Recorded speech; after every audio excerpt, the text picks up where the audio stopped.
am back. Yeah, man, it has been quite a while since I've done a podcast, and yes, I got all your messages and stuff asking me when I'm posting one again. I do apologize for the long delay. I was actually on the road shooting season 4 of the Rod Shop, and yeah, the TV show is going really, really well. So yeah, but before I start, just a reminder, go and subscribe or like the page or leave a comment on this whole thing. We'd love to know some feedback, and we'd love your support, so you can keep getting the episodes, because there's some cool stuff still heading. So like I said, I've been on the road. I've done, I don't know how many thousand Ks, and I've shot the first part of Rod Shop. Big shout out to my friend Brett from Rockford Fastgate and everyone for looking after me. It's been great. Also, big shout out to Performance Center for the use of a beautiful well track that I was driving. It was really cool. Thank you guys so much for everything, and thanks for the support.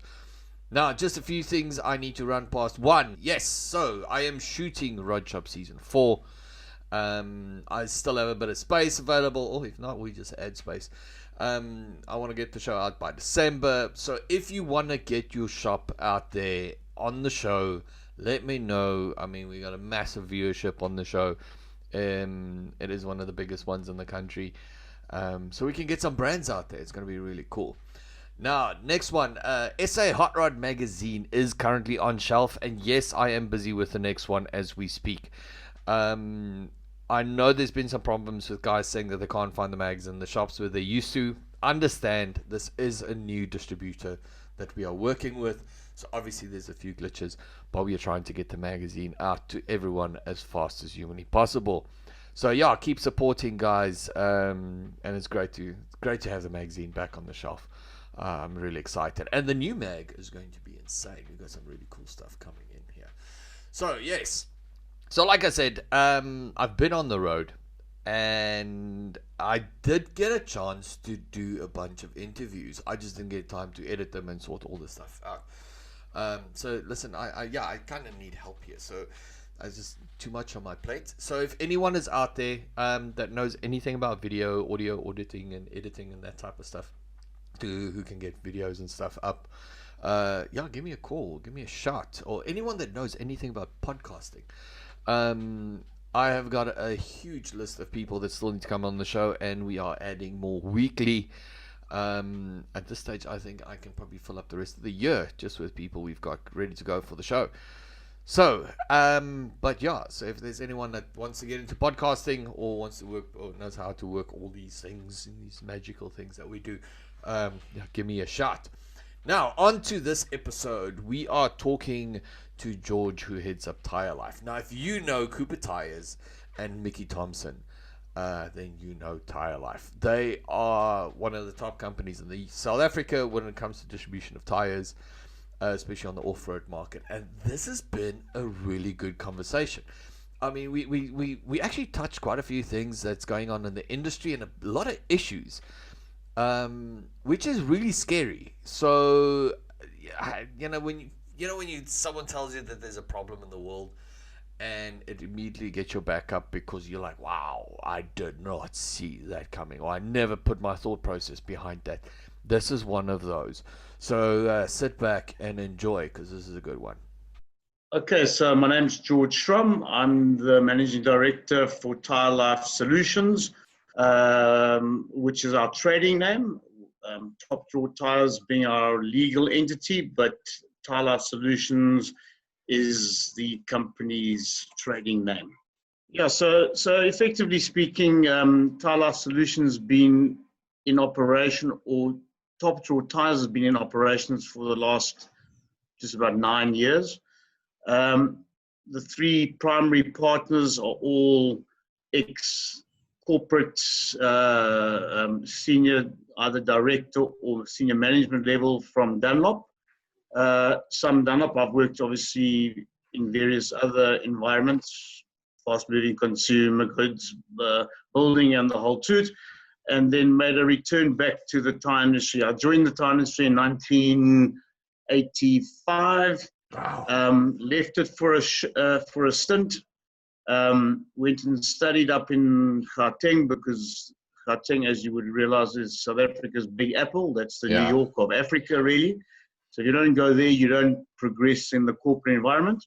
And effectively went up, studied there, worked in the ready-mix concrete environment, and then got back into tires by default. But I mean, that's quite a history. I mean, how's the tire industry changed from? I mean, 85 you said? 85, yeah. That's a year before I went to school. I'm not that old. Jeez, Joe. No, sorry, I didn't mean to make you feel bad. But that's, I mean, that's brilliant. That's a big career, hey? Yeah, so maybe just to give you a little bit of a synopsis on the tire industry in South Africa. Tire industry in South Africa pretty much has gone through quite a few changes in the last 30 years. Originally, you had 3 or 4 manufacturers, but I'm saying more recently, from the 90s onwards, you had 4 local manufacturers. Obviously, in those days, in the 80s and 90s, Bridgestone, Firestone, as you know them, were not Bridgestone, Firestone, they were Firestone. They were owned by one of our big investment companies, or partly owned by one of our big investment companies called Federale Volksbeleggings. You would have remembered them. Well, you wouldn't have remembered them, as being as young as you are. But I think what's most important, the big changes in the tire industry in South Africa have really happened in the 90s.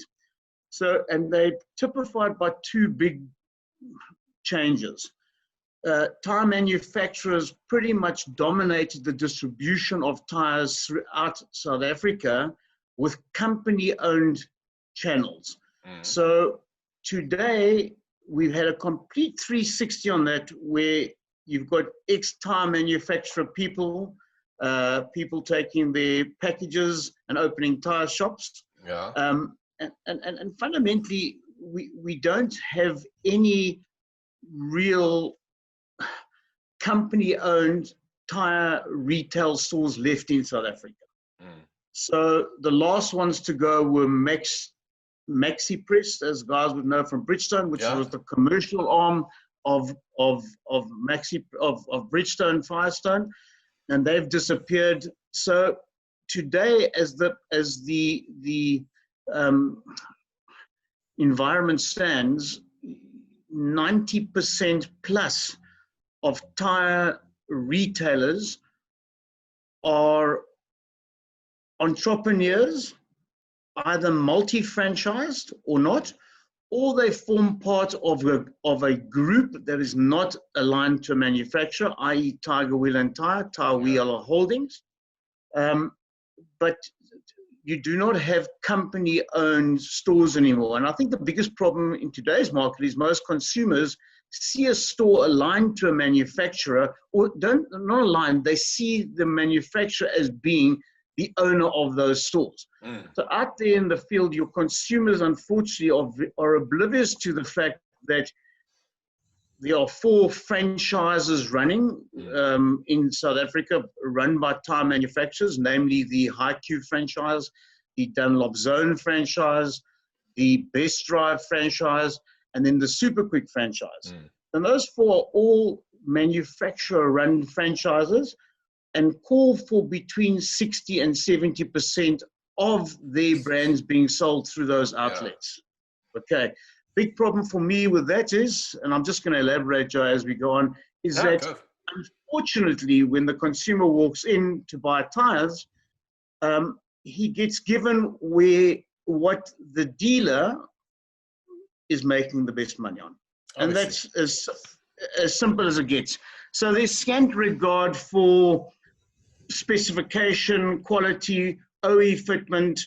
They all sing the story, but unfortunately, because it's that way financially driven, if you're a HiQ, you get a rebate on your Goodyear, so you'll want to sell Goodyear. If you're and that's pretty much how it works. So the days of true specification of right tires for right purpose have long gone.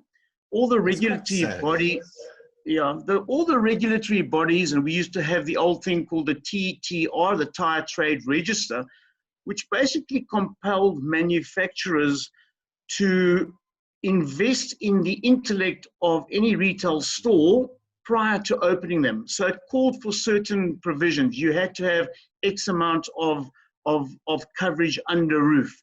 You had to have certain amount of low-level lifts, fitting machines, balancing machines, alignment machines. Because it's a highly technical skill. And what's evolved as a result of manufacturing moving away from controlling distribution, you've now got a band of, and I say, and it's bad. I mean, it's generally very bad. And not all, I'm generalizing, but the majority of your retailers out there at the moment are not tire specialists. No. They do not understand tires. We deal on a regular basis with every single franchise, and it's disgusting to see the amount of intellect that is lost at salesman level.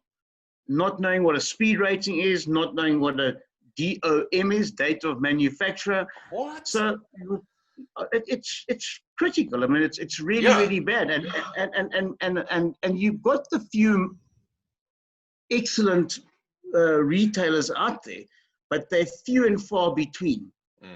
And unfortunately, the barriers to entry into getting into the tire business are so low, because you basically have a space, you spend R1 million, if not less than that, R500,000 rand, and you've got every Tom, Dick, and Harry throwing product at you, because we've had this environment of oversupply and under demand. Yeah. So anyone that had a fit machine could fit a tire.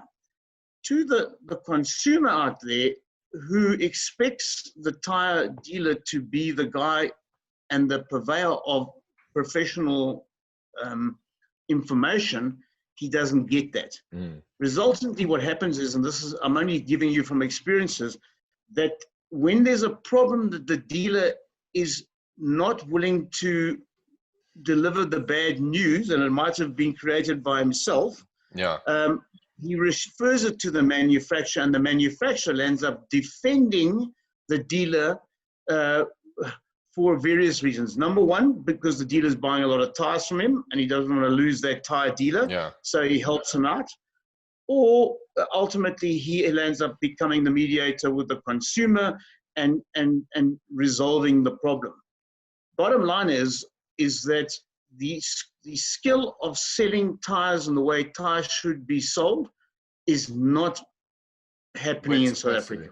But look, that freaks me out, because look, I'm a very big supporter, especially with brands and stuff coming in, educating the market around it, or educating not the man on the street, but educating the guy. Like you said, it's a skill. It's a proper job for fitting tires and setting up and balancing and all this stuff. And you kind of have a lot of people's lives in your hands when you do that, you know? The fact that the trade does that mean that a lot of the suppliers aren't supplying the training down to the floor, to the shops, that the guys aren't getting trained properly on technology? And because, I mean, the tire might seem like a simple thing, but I know from dealing with guys like you, it's not. There's a lot of technology and a lot of stuff that goes behind it. Joe, you know, tire training is a iterative process. It's something that once you join a manufacturer should be happening on a regular basis. And there should be audits in place to ensure that these things are happening. The reality behind it is, and in South Africa specific, because of the margin creep and the lack of control of all these funny brands coming in, which are dangerous. And I'm busy doing a project for a big fleet at the moment. And I've just proved to them how much money they've lost and what risk they are for fitting tires. And they assume that the tire retailer that's been fitting for them has been fitting the correct brand. But when I did the audit through them, because they're not tire people, they're car people, for argument's sake. They've looked at it, and the plethora of unsafe, Euro-based type tires going onto fancy cars is shocking. And what people don't understand is that you have 4 patches of rubber that keep you on the road. And no matter what vehicle you drive, take the tire off, you cannot drive that vehicle. And the problem is those 4 patches of rubber are not just any patches of rubber. Manufacturers have spent hundreds of years developing compounds that are appropriate for certain terrains, certain speeds, certain loads. You know, it's a highly technical process, the manufacture of a tire. One of the few processes where you go from raw material to finished product under one roof. Yeah. I remember in the I think it was in the late 90s, there was a bunch of guys that were importing tires from Europe, gray tires from Europe. And guys were buying them up left, right, and center because they were all performance-based tires. And guys were losing control because they were snow tires. They couldn't handle the heat in South Africa. No one told the guys. The guys just went, "Oh, you can pick up a performance tire for a third of the price that you could buy it from anybody else." And I remember at the time, because I mean my dad's been in the game for years. There was a lot of accidents at that time at high speed because the tire heats up. He's driving through the Karoo. The tire wasn't made to take that type of heat that was going on there. I mean, am I correct in saying that? Yeah, look, I mean, the problem is there is irresponsible behavior all around when it comes to tires. And unfortunately, until you're informed about it, you'll never know. It's such a sad reality that such a high-tech product is banned along with things that are not high-tech. I mean, people will go and spend 4,000 Rand on a pair of shoes, but they'll quibble about 50 Rand on a tire. And I don't understand it. It's absolute madness.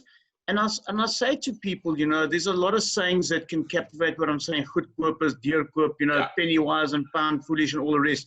But I can honestly say, being in this industry and having driven on a multitude of tires in different segments, you pay for what you get.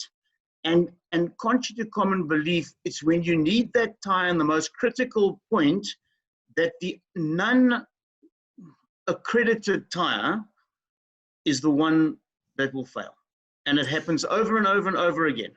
When you're driving in the rain in Joburg and you hit that wet patch on the road and you start sliding, and the thought should go through your head, if I only spent a few extra Rand, I would be going straight. Exactly. And that's the part of Mace. Ask yourself the question. I mean, you take a Grand Prix for argument's sake. It's an aspirational race for any tire manufacturer to sponsor. Why do you think it changes hands so much? Yeah. It's because when one's not performing, another one steps in and they've got to be at the top of the compounding and the development performance in order to put cars that are going to be traveling over 300 kilometers an hour to the test. So when you see the top brands like the Pirellis and the Bridgestones and the Michelins, I mean, these guys have spent billions of dollars in terms of R&D. I've just seen, to give you an example, a post that came out today, which is really disturbing, where someone launches a tire and they give it a name and it's a complete copy of a BFG. And I'm saying, what? And you'll get some fool that will buy it. I mean, this is the problem. And you get the more irresponsible person that's selling it to that person. Exactly. That's, the weirdest thing with obviously me being in the car thing, the amount of times I've got friends and everybody phones me and they go, they're putting tires on the car. Before they go on price, my first thing is, what's the make? And they go, so some blah, blah, blah. And then I'm like, okay, I know this is a sub-brand of that one, or I know that, what brands sit with which one. And then my brain goes quality control, blah, blah. Okay, that's not bad. Okay, that's not bad. I prefer if you go to this one, because that makes way more sense. But that's the whole thing. Are people still as brand conscious? Because I mean, I remember at one stage it's like you're buying a Bridgestone. If you got a BMW, whatever you buy, a Bridgestone or Pirelli. I mean, it's people that still will always. There's some people that swears by a Pirelli. There's some guys that will swear by a tire, and that's the only tire they buy their lives. Is that consumer loyalty still there?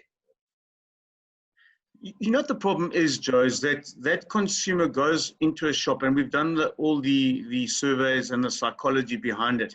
So I'll use a little example. You go into a tire shop and you don't know anything about tires. The only form of defense you have is price. So the first thing you say is, what can you give me? Yeah. And your expectation from a tire retailer is for him to give you, not brand specific, what is the best recommendation for that vehicle. Car. Yeah. And number one would start with saying the OE tire is this.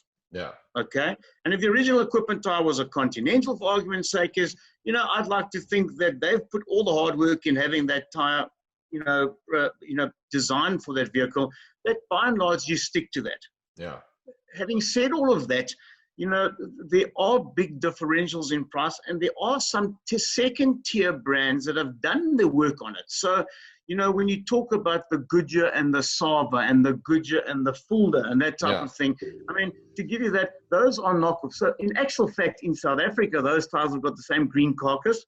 They're actually a Goodyear in disguise, and they don't actually want that because they don't make money on that. Manufacturing processes means the more you change your process, the more lines or SKUs that you run, the less efficient and the less cost effective that you are.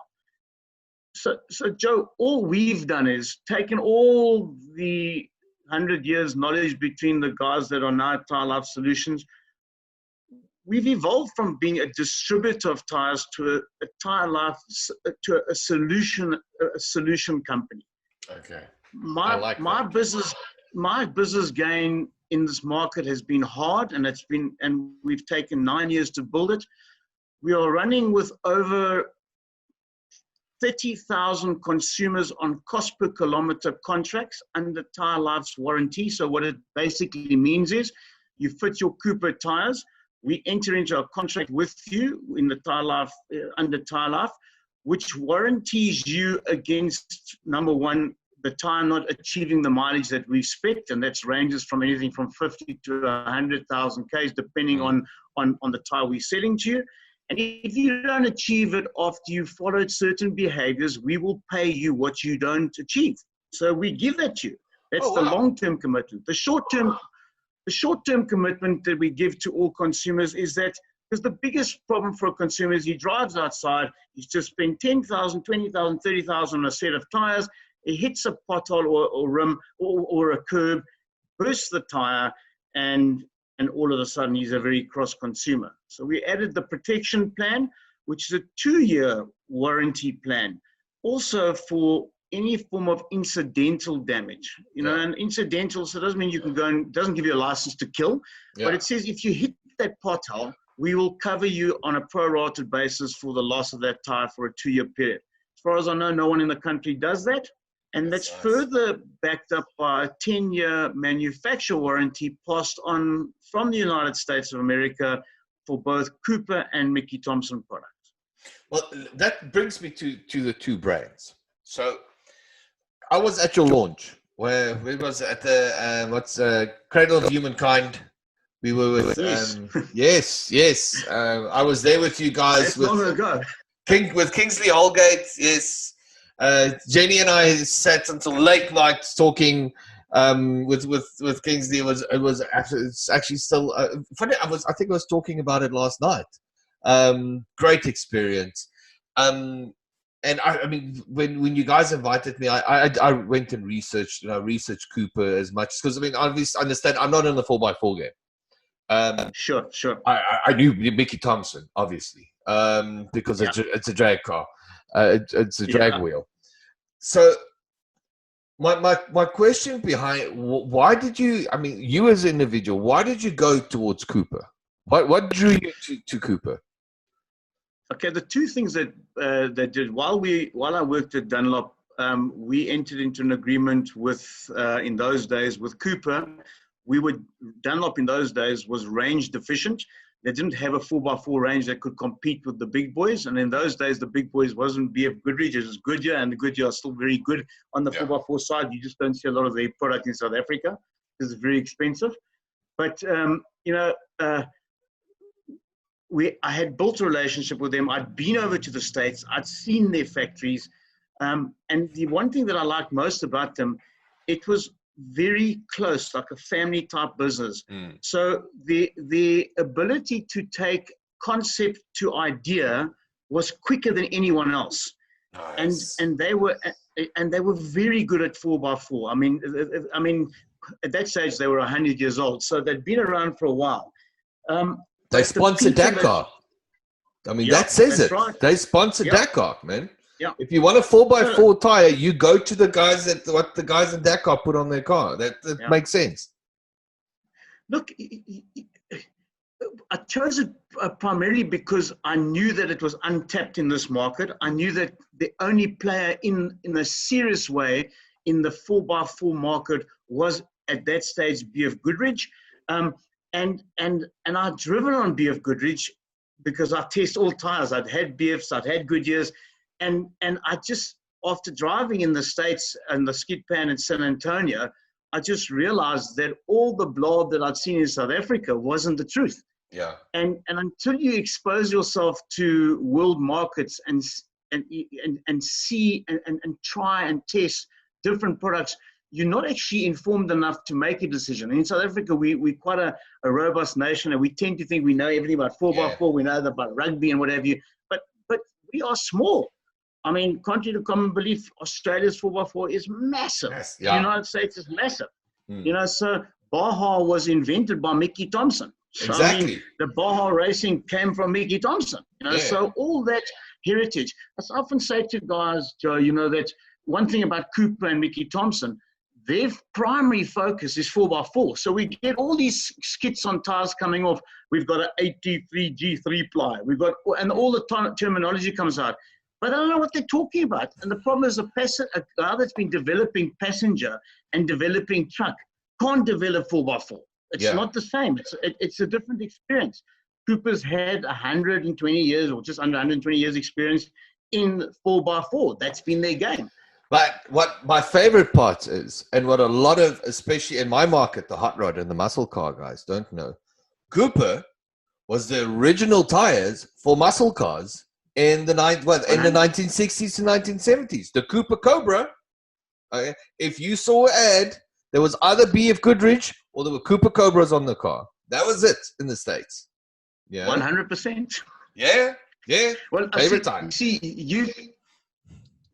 you've been exposed to the international market, so you know that. So for me, Cooper Cobra and the BF Radial, they compete against each other, but they've been there for years. Yeah. And I must tell you, Cooper even made a private brand called Kenda for a company in America, which then became the other muscle car tire, but it was a Cooper tire, just with a different sidewall plate on it.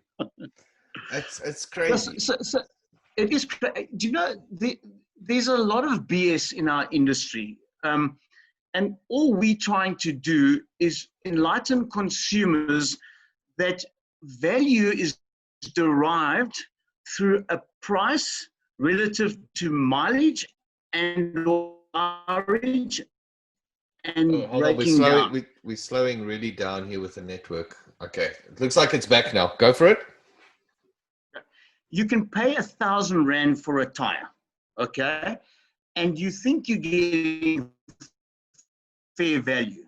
But until you know what the mass of the tire is, the tread depth of the tire is, what the compound structure of the tires, whether it's been developed, and you mentioned it earlier.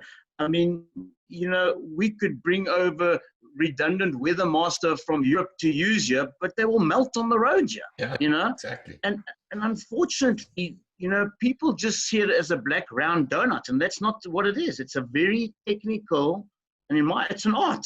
Tire building, to anyone that hasn't been through a tire factory, go and see it to appreciate what it is, how a tire's made. Joe, that's the other thing that really, I suppose, disgruntles me, and I wish I had a factory in South Africa, because I'll take every single person I can through a factory just to appreciate what they're getting for their money.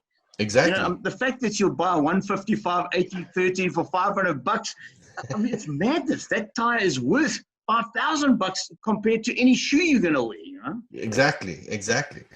No. Now, so the other brand that you're sitting with is Mickey Thompson. Now, me personally, I grew up Mickey Thompson on the massively wide threaded drag tires, Pro Street, all this type of stuff. So when I saw you guys with Mickey Thompson, I'm like, yeah, I was so happy. And then I mean, you guys focus more on the 4x4 side. It's only after talking to Jenny and then going and reading. I went and read the history on Mickey Thompson. Fascinating person. Absolutely phenomenal.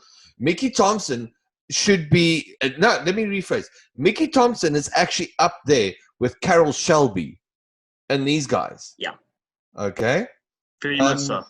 He is, I mean, it's not, people don't understand, it's not just a brand. I mean, it was a complete life for him. Everything he put into it. The racing stuff that he did, like I say, Baja, everything, the development and stuff that went into it, because there was nothing, you know?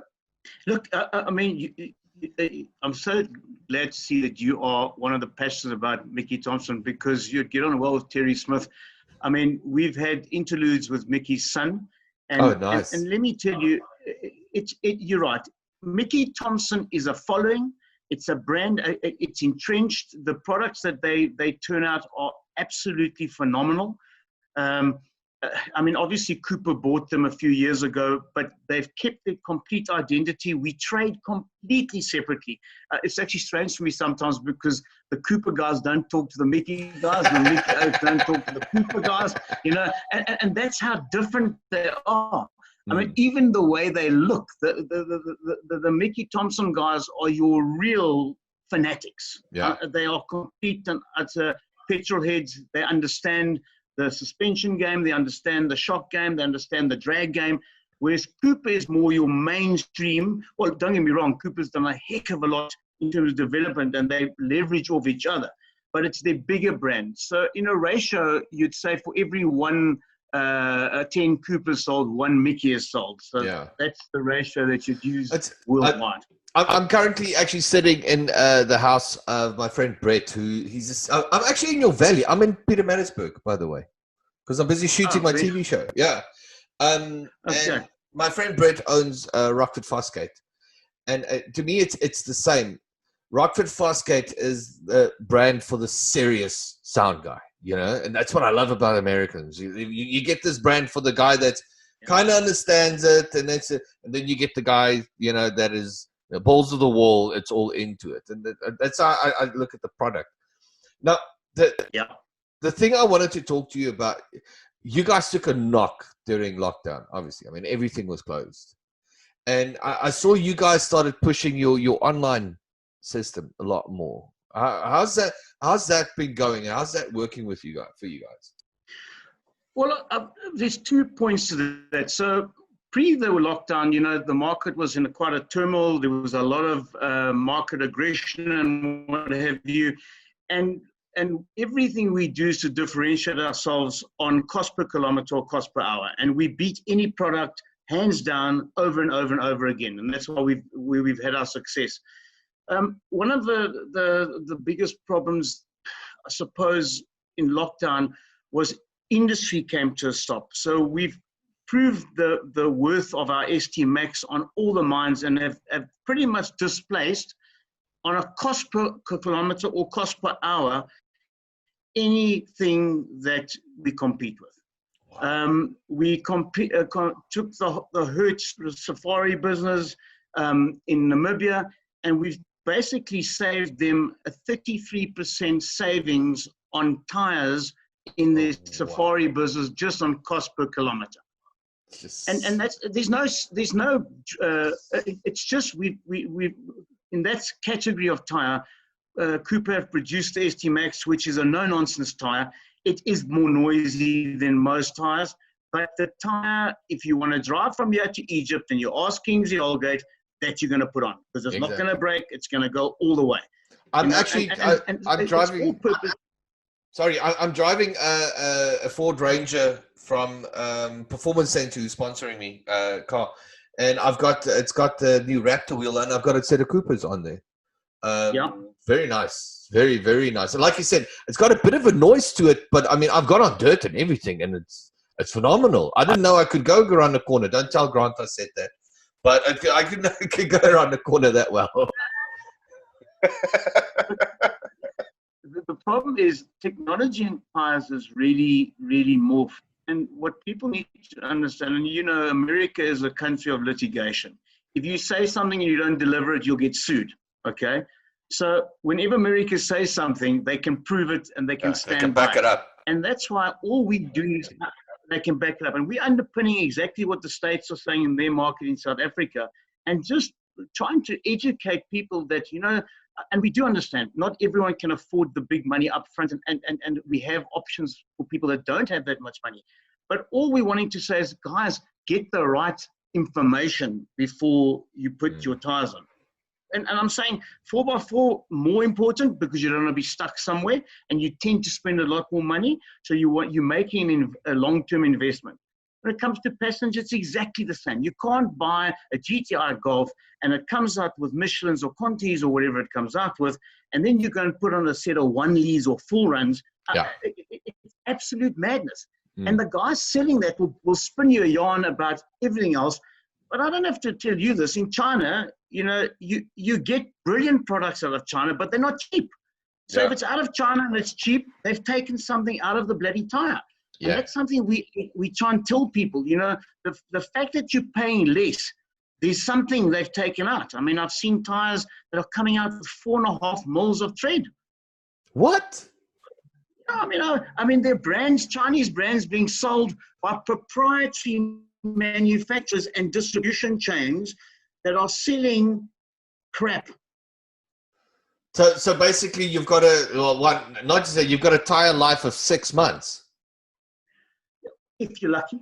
If you're lucky. And the other thing we are not even testing is that, you know, if the tire goes on and it's the wrong size, wrong speed, wrong load rating, your insurance is impaired, you know. And these are the concerns that the industry are having. I mean, you hear all the leaders of industry in this country, the 4 local manufacturers, saying a lot. None of them have been in this industry as long as we have. You know, we understand this country. We understand what consumers want and what they need. And it's not the same as what a dealer needs. So you see, we're not in the business to appease dealers. We are here to appease the consumer. So our online strategy, to answer your question that you is starting to yield the rewards that we want. And it's also uncovering the amount of rubbish, bullshit. No, sorry, I don't know how I could say it. No. On my podcast, you can swear. It's a car thing, so yeah. And unfortunately, the people selling the cars don't know tires. The dealers that are selling tires are selling what they want to sell. And the only way you can do this to find out, especially in the 4x4 game, what do you use your vehicle for? How often do you do it? Are you doing? I mean, these are questions. The other thing is replacing a tire. The best way to replace a tire is to look at a tire and identify the current tire, what the problem is there, and you can see whether it's a problem with the vehicle or whether it's a problem with the tire or with the user. A decent tire specialist setting would be able to tell you. Look at what your where you're running off. Are you chewing inside? Is your alignment off? I mean, there's a lot of factors that plays into it. All that type of stuff. Yeah. Look, Joe. I sound very hard on the dealers, but I mustn't be too hard on the dealers either, because they've also got a problem with consumers that put Ford tires, bugger off, pump their tires. That's the last time they pump it. And when they got shit happening, then they come back and say, hey, what's wrong with the tire? But sure, when last did you pump your tire? So I'm saying to people, and I say this over and over, you want to extend your tire life, no matter what tire you got, by 50% more than you're currently getting, just pump them up once a week. But there you have the fight between different people thinking that you need to put different amount of air in the tire. So I mean, I've had it a few. I mean, look, I drive press cars and all this type of stuff. I'm a stickler for checking everything constantly. Yep. Like there should be an easier way for you to. I mean, I Google always. What is a factory spec? That you need to pump it up. But then you also hit the problem where the pumps machines. Well, I think it's a little bit better now than it was in the old days. Well, everything is different. You pump. Yeah, they're not calibrated. So you're pumping 2 bar in this place, and you drive to the next shop, and it says you're sitting on 2.4. So I'm just saying, there are a lot of elements at play that are beyond the consumer's control, which is most probably the most problematic problem with the industry at the moment. So number one, and this is in general, the sales staff of all tire resellers, majority of them are definitely not trained. They are not well paid. So, and their knowledge relative to what they're selling is a huge problem. I mean, I've walked into the biggest brands and I've said, I'm going to drive my vehicle to Zambia, and I've recorded it to show their people what's going on. I'm going to Zambia and I'm wanting a light truck rated tire for my cruiser. And the guy will come and say, well, I've got a Hankook Dynapro. I'll say, but that's not light truck rated. No, it is light truck. I said, no, it's a 112T. It's a normal P-metric carcass. I mean, that's coming from people that should know about tires. So that's how bad it is in the industry at the moment. So, I mean, and I say this, within the tire industry, it's bad because you say to most people, what size tire you got in your car? They can't tell you, and it is an afterthought because, but ultimately speaking, the custodianship of the service has been relinquished by manufacturers because they just can't afford to train anymore. So, like I said to you before, in the old days, you used to be, you're taken to a factory, you were trained continuously. No one is formally training anymore. Well, we are. But that's that's to me the biggest problem, because I mean the consumer depends on it. They depend on the knowledge of that shop. I mean, once again, you've got your family in the car. You're expecting that when you drive into a shop, that guy's giving you the right advice and he's putting you on the right track. And it's not just all based on what money he can make off of the product. That's it. That's it. I mean, that's a scenario to me that can go very bad very quickly. I always say to guys in the hot rod industry, I want better regulations when it comes to chassis building. Okay, because I believe we are one big car crash away from banning guys building cars. Okay, because it takes one guy that kills 10 people because he built a car at his house and he's put stupid power and he didn't know what he was doing and didn't know how to weld, and it destroys it. This scenario to me sits the same. If you've got a big accident that caused, and it comes down that wrong tire fitting or wrong information but sitting, then it becomes a knock-on effect, because then it goes, well, who made the mistake? Oh, okay, it was the employee. Well, who's the boss of the employee? Whose fault is it? Is that the dealer principal's fault for not training his staff? Or is it the manufacturer's fault for not making sure that the dealer principal is following through on that type of thing? Like I say, it's a knock-on. Which means if it was America, you're going to sit with $50 million lawsuit from a guy who crashed his car because he blamed, whatever manufacturer, because that's their fault. They didn't make sure the protocols was in place. Look, you're 100% correct. I can refer to the late Nelson Mandela's granddaughter that died in a Merc because she had substandard cars. I mean, there's an example, Dunlop. And she had Dunlop on, and when the problem happened, it came back to us. We found out that they were re-grooved Dunlops that had come from a second-hand lot and were fitted to the car. So, those are the type of things that that happen in this market. The other problem is social media today. I mean, you sit on Facebook and you go to Toyotaholics and all the rest, and the guys say they'll give a brand, and the guys say, yeah, ek het nou 20,000 uit hierdie gehaal, and you hear the conversations. The reality is they don't know what they're talking about. None of these guys know what they're talking about. You asked about pressure. You know, your load rating tells you about the ability for your tire to operate under load at increased pressures. So you take some of these, say a 4x4 tire, a popular size 265, 65, 17, comes out of the 112T. It's a T-rated, speed-rated tire. It can be pumped up to a maximum of 3.4 bar. But what guys do is they see it, hey, it's got a nice pattern, and everyone says, oh, it's a 4x4 tire. It's not 4x4. That's not 4x4. It's what we call a lightweight lookalike. So they put this thing in there. The first time he puts his Conqueror camper on the back and loads the 5 kids in it and puts all the biltong and the beer in the car, and then carries at 2.6 bar, and then he comes and says, hey, this is a shit tire. I wonder what happened with it.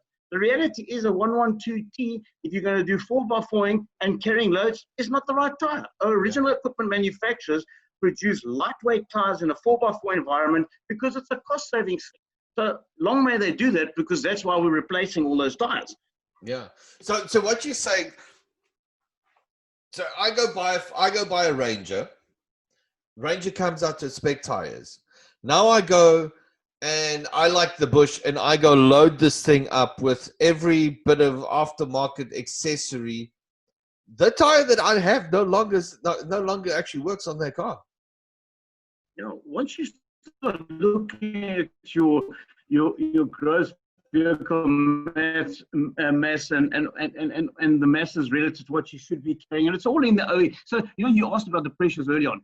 The OEM pressure is always paramount. One thing manufacturers does, they never give you a minimum pressure. They'll only give you a maximum pressure. Okay, and a recommended pressure under load. You see, no manufacturer will give you a minimum pressure. So all the 4x4 specialists and all these other rogues around there that are great 4x4 people, and I mean it, Kingsley, Bernie Williams, whoever they might be, the reality behind it is any tire running underinflated below what the recommended standard pressure is going to potentially suffer a carcass fracture. Obviously, because everything is sitting in a position it's not supposed to be. Exactly. So, but that should be common sense. It should be, but it's not. Look, I suppose, the biggest thing for me is I will often refer to it. We're not the Persian carpet market where you give 80% discount and all of that, and that's where the tire market got itself into.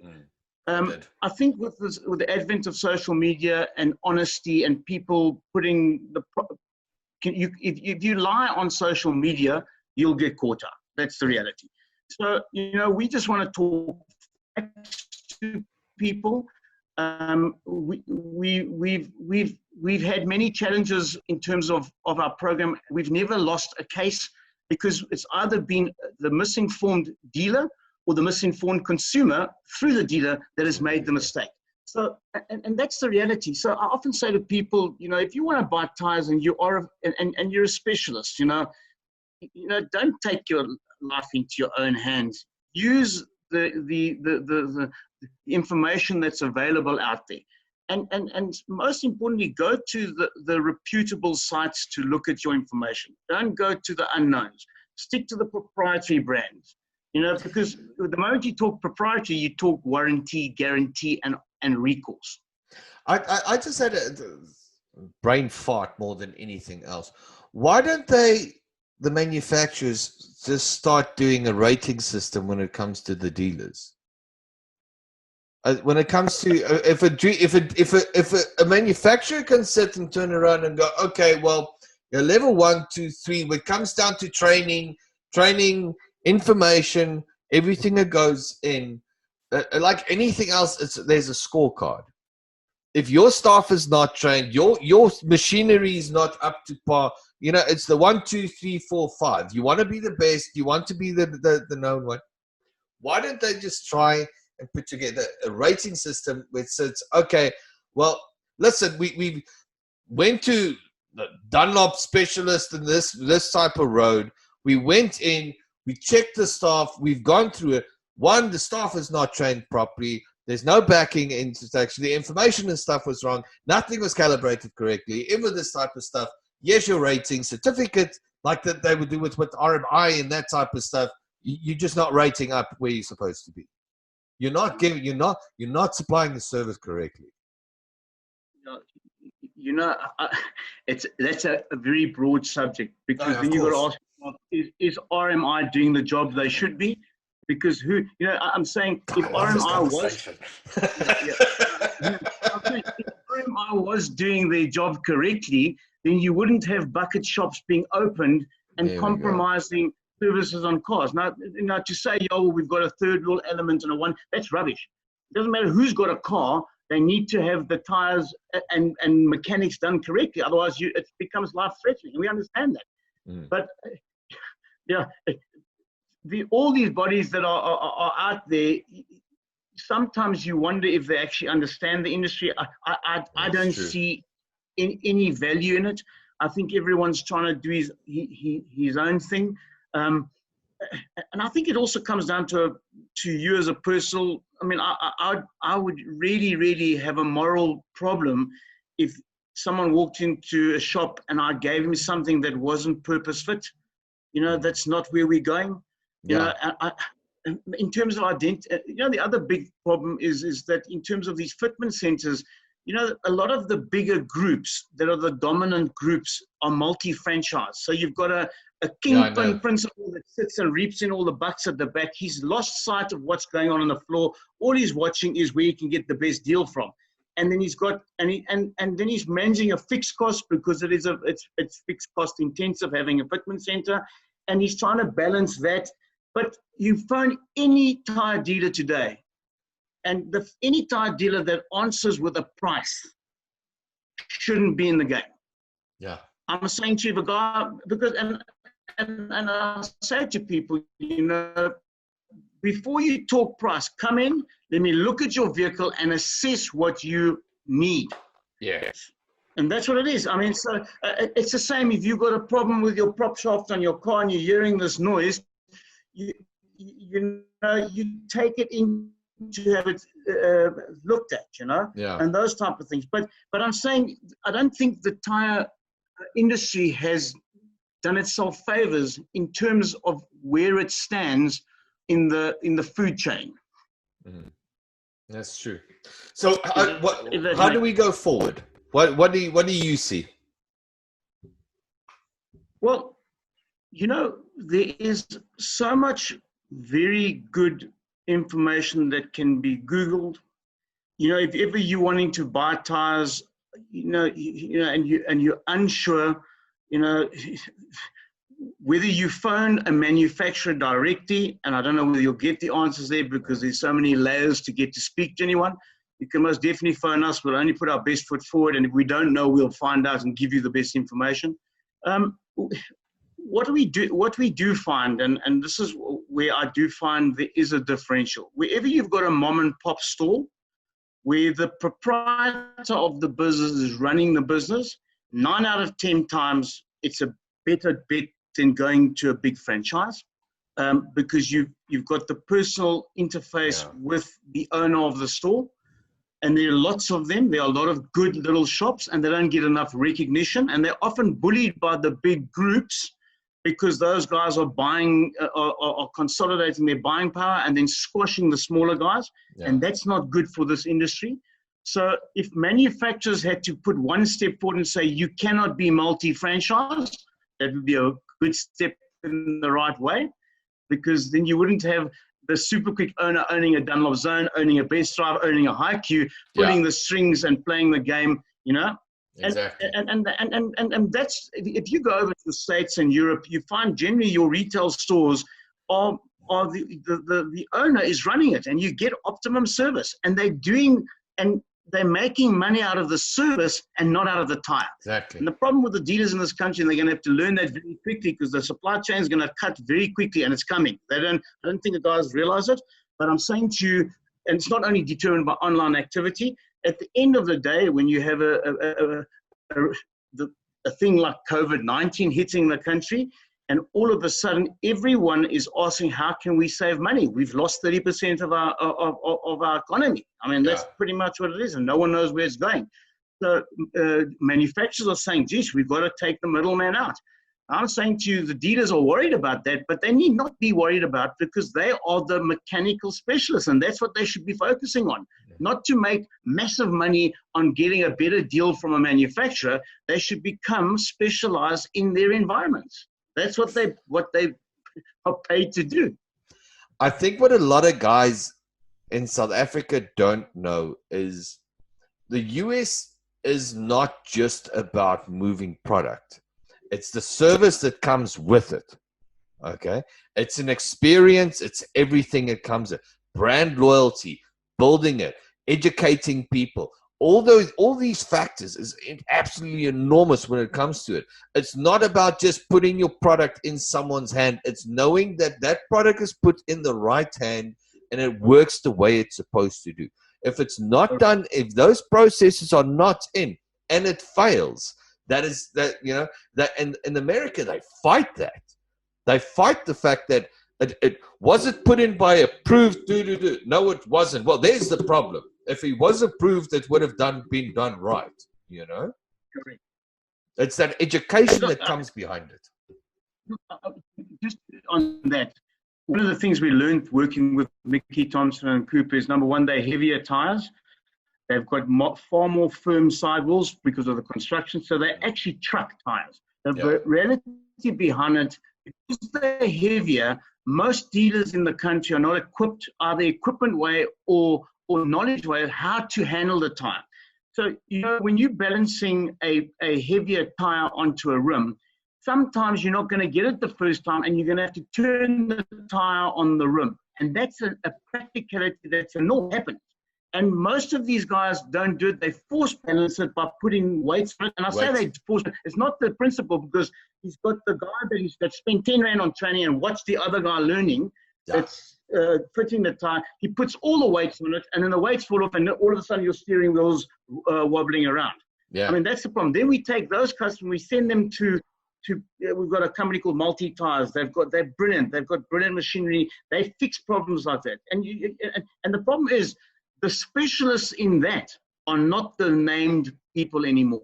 So if you think you're getting and I don't want you to put this in your, but I won't mention it, but I'm just saying, if you want the best tire service, don't always look at the people you think by presence are the best, because you're fooling yourself.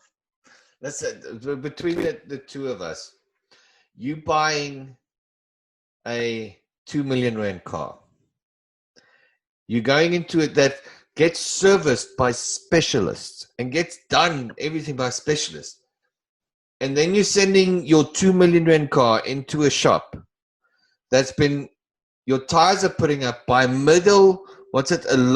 low income employee who's maybe been in the game for a year or two, hasn't had proper training, there's no certification, there's no paperwork, and he's putting one of the most important parts on your 2 million Rand car.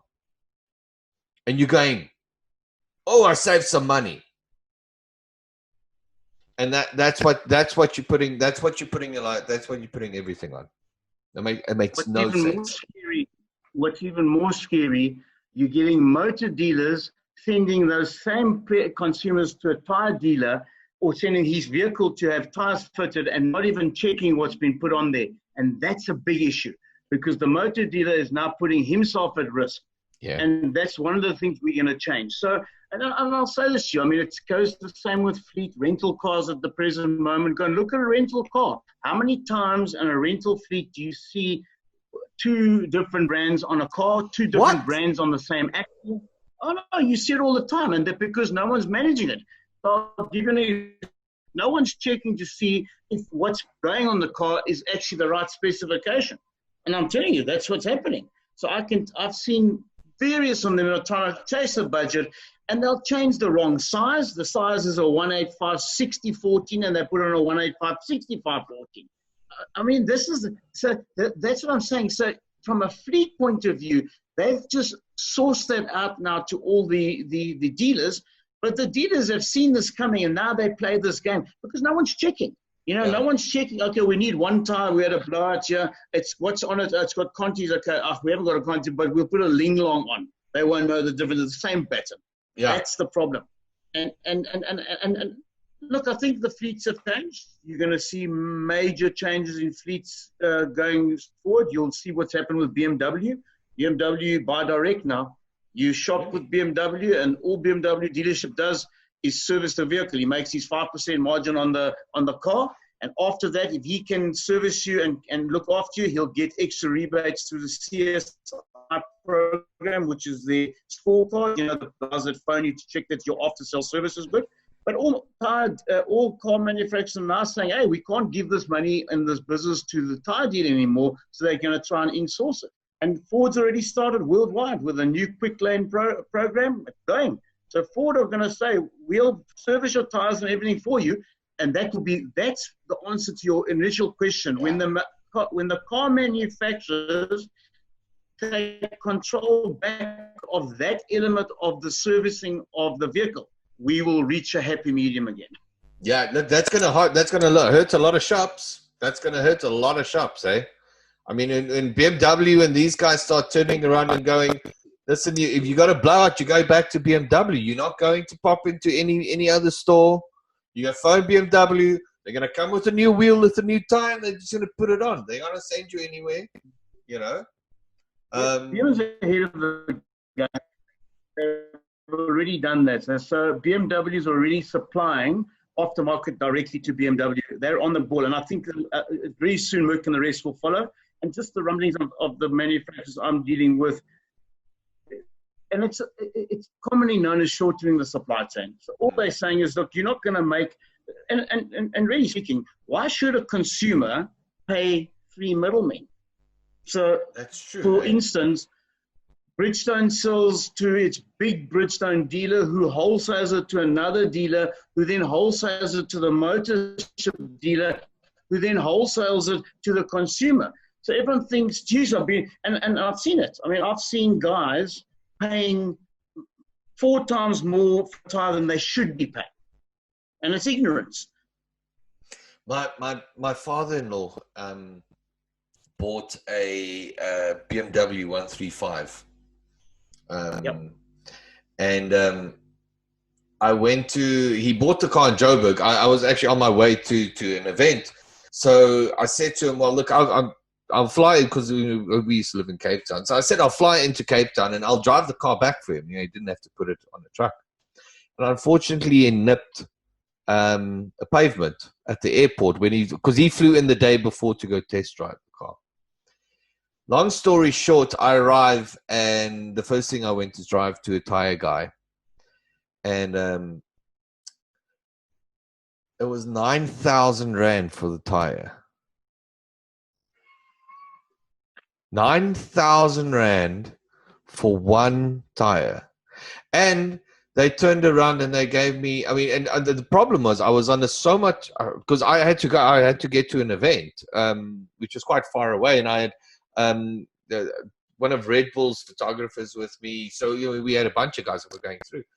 And they're like, oh, there's only 3 of these tires in the country. There's one just up. They don't have it. They need to drive someone to go fetch it and come back. I'm sitting there, I'm like, oh, I know you're bullshitting. I know it. I just don't have the time to start phoning people. 9,000 Rand for a tire. Well, I can tell you that on a passenger tire, if you're paying 9,000 Rand, hopefully it had a gold-plated thing. It should have come with strippers. Okay? It was horrible. It was absolutely...